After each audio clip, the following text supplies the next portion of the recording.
Most ancient empires ruled through fear.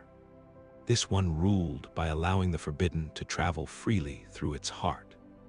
The dust of the road tasted of strange spices and old rain. And in that grit, Arta carried a secret that would have seen him flayed alive in almost any other kingdom on earth. Here, on the royal road stretching like a taut bowstring from Sardis to Susa, his secret was merely cargo, valuable, documented, and protected. Beneath the rough wool of his trader's robe, pressed against his sweat-slicked skin, rested a small, oiled leather pouch. Inside, wrapped in linen, lay a clay cylinder no larger than his palm, etched with the precise, angular strokes of Babylonian cuneiform. It was a letter of transit, but also a declaration, one that named him Arta, son of a Persian noble and a Lydian mother, as a protected subject of the King of Kings, Darius. More perilously, sewn into the lining of his saddle, was a small and exquisite figurine of the goddess Anahita. Forbidden in the strict temples of Babylon, they had passed a moon ago. He was transporting a band idol through the heart of the empire for a client in Ecbatana who paid in pure silver. In another world, this would have been madness. In this one, it was merely business. His Persian father had told him, when Arta was just a boy kneeling on a rug woven with griffins and lotuses, that the strength of the empire was not in the immortals, the legendary 10,000 who never diminished, but in an idea. The King of Kings, his father had said, tracing the path of a canal on a clay map, rules over men, not over their dreams. He takes the taxes, he demands loyalty, but he does not command their gods to weep or their tongues to still. As a boy, Arta had thought it poetry. Now, as a man guiding his train of laden Bactrian camels past a regiment of Scythian cavalrymen in the service of the throne, he understood it as a terrifying, brilliant reality. The Scythians kept their pointed hats and tattooed cheeks, their reverence for the sky god, and their taste for fermented mare's milk. They served, and in return, their world remained their own. It was a delicate, constant tension, this imperial tapestry. And Arta's very existence, along with his illicit cargo, was a single thread within it. His destination was Persepolis, the ceremonial heart, where the king received tribute from every corner of the known world. He was to deliver rare purple dye from Phoenicia to a court official, a straightforward task that provided perfect cover for his more clandestine transaction. As he approached the great terrace, he felt the awe crush the breath from his lungs. The city was not built on a human scale. It was a declaration in limestone, a symphony of carved stone meant to sing of power for millennia. He passed through the gate of all nations, flanked by colossal human-headed bulls, their serene, aloof eyes looking past him, beyond him, to the eternal order they guarded. On the walls, in breathtaking relief, he saw the idea made stone, delegation after delegation, carved in exquisite detail. There were the Egyptians with their linen kilts and papyrus bundles, the Indians with their cotton and baskets of incense, the Greeks with their woven wool, the Ethiopians with ivory tusks. Each group was depicted with their distinct dress, their unique offerings, not as conquered slaves, but as peoples bringing their essence to the throne. No other empire carved its subjugated peoples with such respectful specificity. It was a visual contract. Bring your wealth, your loyalty, and you may keep yourself.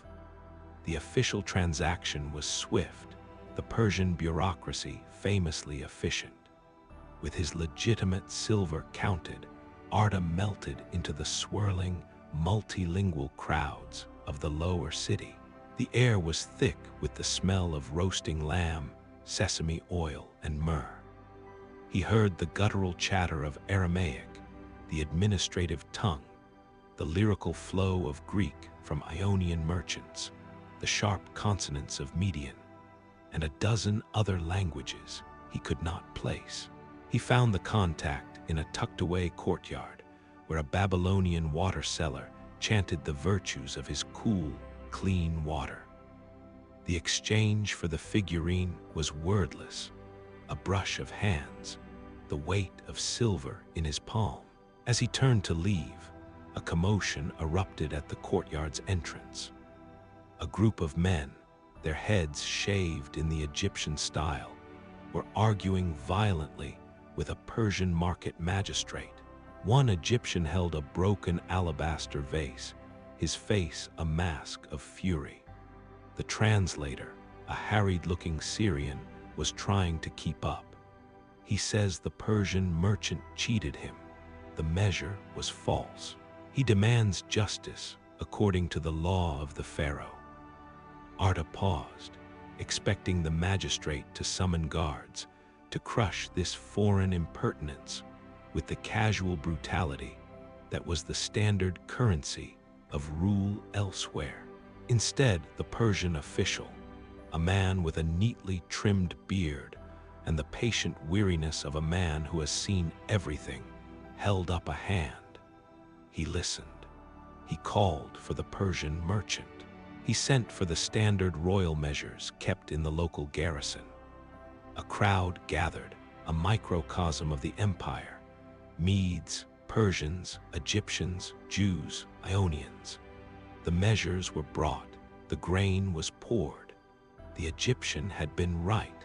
The measure was short. The magistrate did not hesitate. He ordered the Persian merchant to repay triple the grain. And then, in a move that sent a murmur through the crowd, he had the man's stall sealed for 10 days.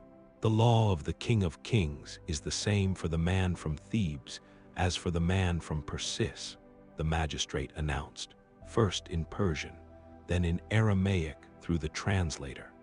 Our strength is in justice, not in favor. Arda felt a chill that had nothing to do with the setting sun. Here was the idea in action, raw and practical. Tolerance was not mere kindness. It was a sophisticated, ruthless policy. By upholding a universal law, even against one of his own, the king secured the loyalty of the Egyptian and every other foreign witness. It made the empire work. It made roads safe for traders carrying forbidden idols. It was a calculated, brilliant gamble on human nature. Offer a man justice and the freedom to worship his strange gods, and he will pay your taxes and fight your wars. That night, invited to the home of a distant Persian cousin serving in the treasury, Arda saw the other side of the tapestry. The house was simple, Persian in style, with a central courtyard. Over a meal of roast fowl and flatbread, the cousin, a man named Varam, spoke quietly. You saw the magistrate today. Good. It is as the inscriptions say. By the favor of Ahura Mazda, I am of such a sort that I am a friend to what is right. I am not a friend to what is wrong. The king is the law. But Varam leaned forward, his voice dropping. The threads can pull. My wife is Babylonian. She prays to Marduk in our house. My superiors know. It is accepted, but it is also noted. I will not command the immortals. My son with his mixed blood will face whispers, no matter what the stone carvings say. This tolerance, it is a cage of gold, but a cage nonetheless. You are free to be who you are, as long as who you are serves the throne. Varam's words haunted Arda as he began his journey back west, his purse heavy with silver, his conscience heavier with thought. The idea was not perfect. It was managed, curated tolerance, always with the towering figure of the King of Kings, the regent of the wise Lord Ahura Mazda, at its zenith. The Zoroastrian flame burned brightest, the Achaemenid god was supreme, all else was permitted beneath him. It was hierarchy, not equality. Yet, as he traveled, he passed a small village where a newly built temple stood, a simple affair, but with columns carved in the Ionian style. Greek settlers here, he learned, were freely worshipping Zeus. Further on, in a dusty town in Lydia, he saw a Jewish scribe peacefully transcribing scrolls in a scriptorium next to a Persian fire altar. The empire provided the peace, the roads, the standardized weights, the protection from bandits and rival kingdoms. In return, it asked for obedience and revenue. The soul was your own business. His final lesson came not in a grand city, but on a forgotten stretch of road near the Ionian coast. Bandits, wild men from the hills, not yet under the imperial yoke, attacked his caravan. They were not many, but they were desperate and fierce. Arta fought, his scimitar clashing with a rusted spear. He was knocked down, the taste of dirt and blood in his mouth, the sky a brilliant, indifferent blue above him. As a bandit raised a crude axe for the killing blow, a whistle cut the air, and the man fell with a Persian arrow in his throat. Over the ridge came a patrol of cavalry, their scale armor glittering, their banner the falcon of the empire. They were a mixed unit, a Persian officer, Mede horsemen, a Lydian scout. They cut the bandits down without mercy.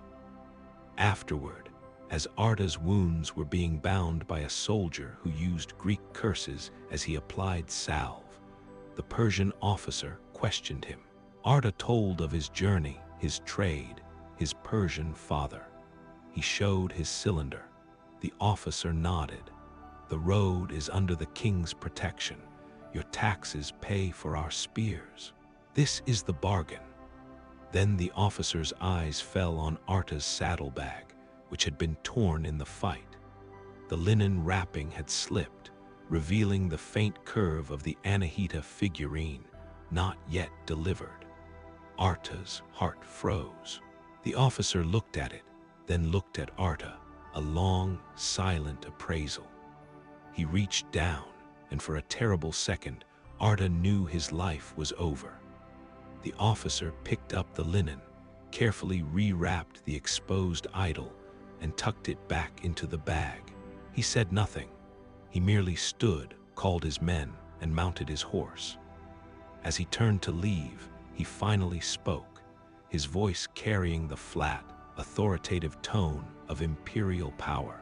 The next patrol may not be so understanding of private devotion. Keep your bargains discreet, trader. The peace is for all, but it is fragile. Do not make extra work for the king's cavalry. They rode away, leaving Arta shaking amidst the carnage. In that moment, he grasped the full, profound, and terrifying depth of the Persian peace. It was real. It allowed him to live, to trade, to worship across continents. It was enforced by a diverse army upholding a single law. But it was not freedom.